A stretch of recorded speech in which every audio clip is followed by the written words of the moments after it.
Message particulier du futur chef suprême des armées aux forces de défense et de sécurité. Permettez-moi en premier lieu de vous féliciter pour votre courage, votre fidélité et votre détermination au service de notre patrie bien-aimée. Force d'élite, vous incarnez l'honneur et la permanence de la nation à travers 4 missions essentielles. 1. La défense de l'intégrité du territoire de la nation togolaise. 2. La participation au service public. 3. Les missions de sécurité intérieure. Et 4. Les missions de maintien de la paix sur le plan international. Qu'un hommage solennel soit rendu ici à tous ceux qui sont tombés pour notre pays en acceptant le sacrifice suprême. Dépositaire de la force légitime au nom de la nation, chacun d'entre vous est prêt à donner sa vie pour la patrie. C'est la noblesse de votre engagement comme militaire ou comme policier.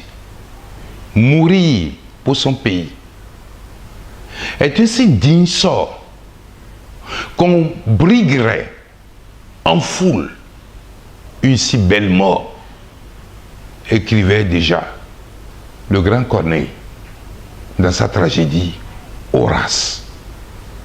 Aussi, j'ai choisi aujourd'hui de m'adresser à vous, mes chers compatriotes bien-aimés, entre tous, afin de vous parler de vos conditions de travail et de vie, et de votre institution et de son organisation opérationnelle.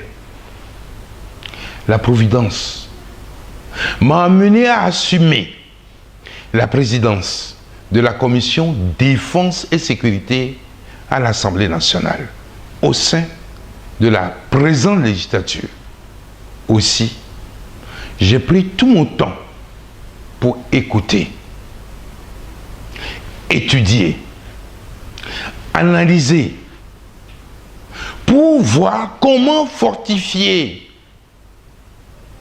le climat de confiance et de solidarité entre vous et le peuple togolais.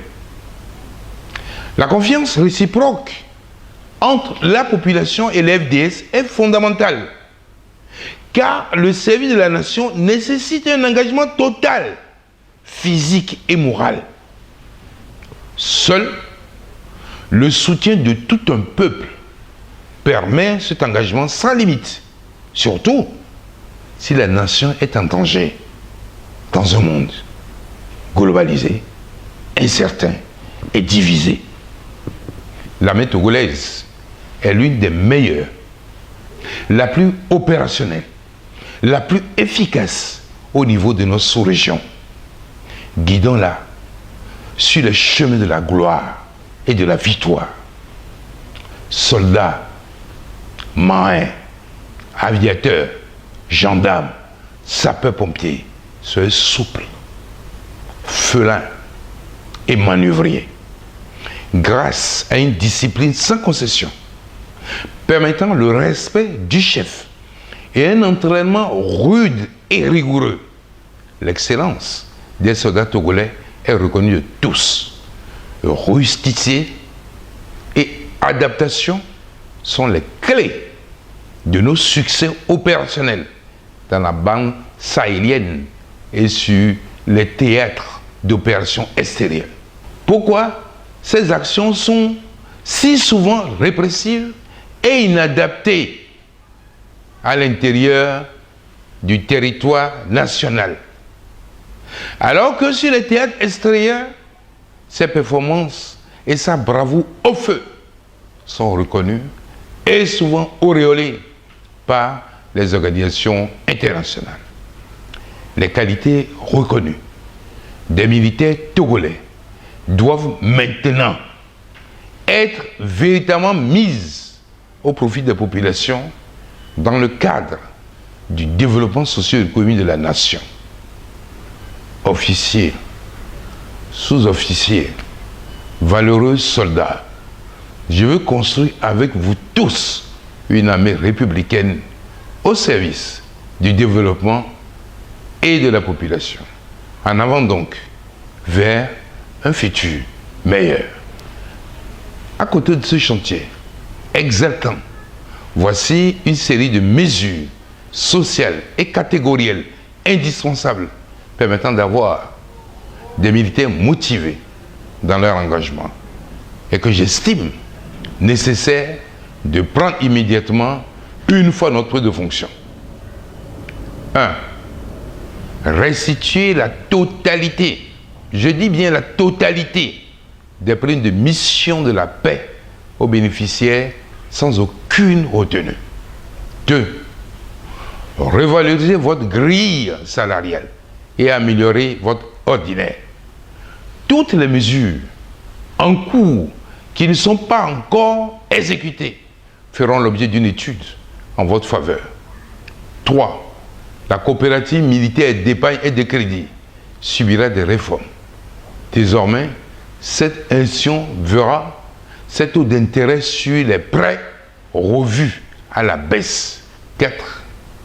Les primes de départ à la retraite des forces de défense et de sécurité seront bonifiées en raison du rôle stratégique qui est le vôtre.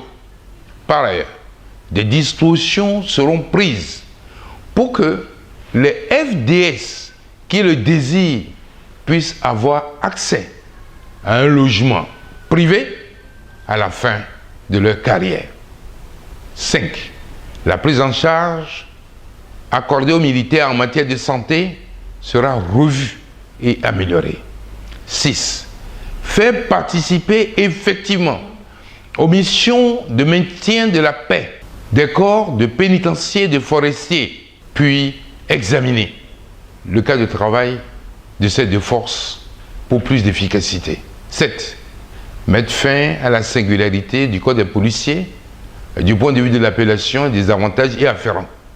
On parlera désormais des sous-lieutenants de police, des lieutenants de police, des capitaines de police, des commandants de police et même des généraux de police. 8. Les promotions au sein des corps de défense et de sécurité se feront au mérite et sont les principes universellement admis dans les corps de défense et de sécurité. 9.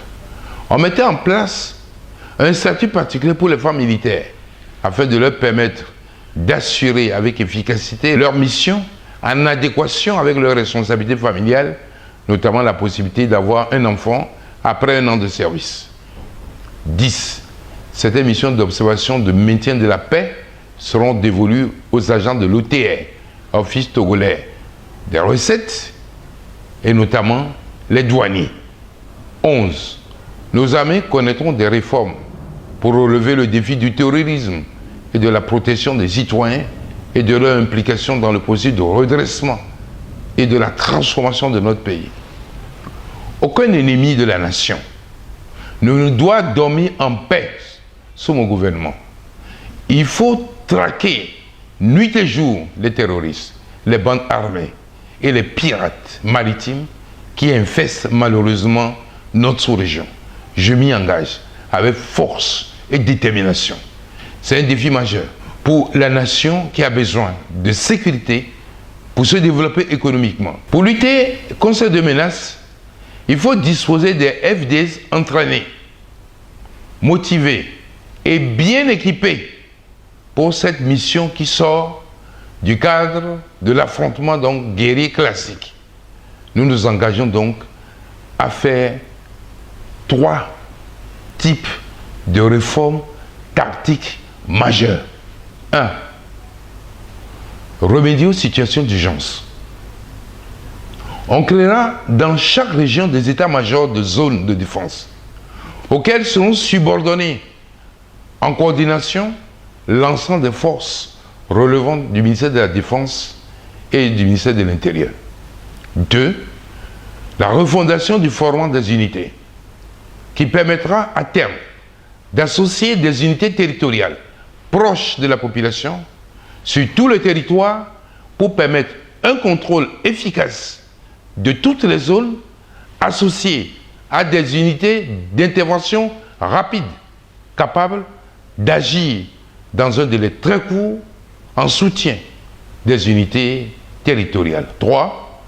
On adoptera donc le principe de modularité des opérations extérieures en constituant des groupements tactiques interarmes adaptés à chaque type de mission particulière. 12. Les services de renseignement stratégique seront désormais rationalisés et centralisés. L'efficacité des services de renseignement est capitale dans la guerre asymétrique contre le terrorisme, les bandes armées et l'extrémisme violent. Le renseignement englobe les forces de défense et de sécurité et tous les agents de l'État, notamment pour la nécessité de détecter les différents trafics dont notre pays donc est victime et aussi les flux financiers suspects. La guerre asymétrique nécessite d'anticiper par la création donc d'une agence de renseignement centralisée au plus haut niveau de l'État. Celle-ci donnera la capacité au chef de l'État de prendre rapidement des décisions en toute indépendance. Vous êtes la jeunesse et l'espoir de toute une nation. Courage et confiance à vous tous. Que Dieu Tout-Puissant protège notre patrie bien-aimée. Vive les forces de défense et de sécurité pour que vive un Togo libre et indépendant.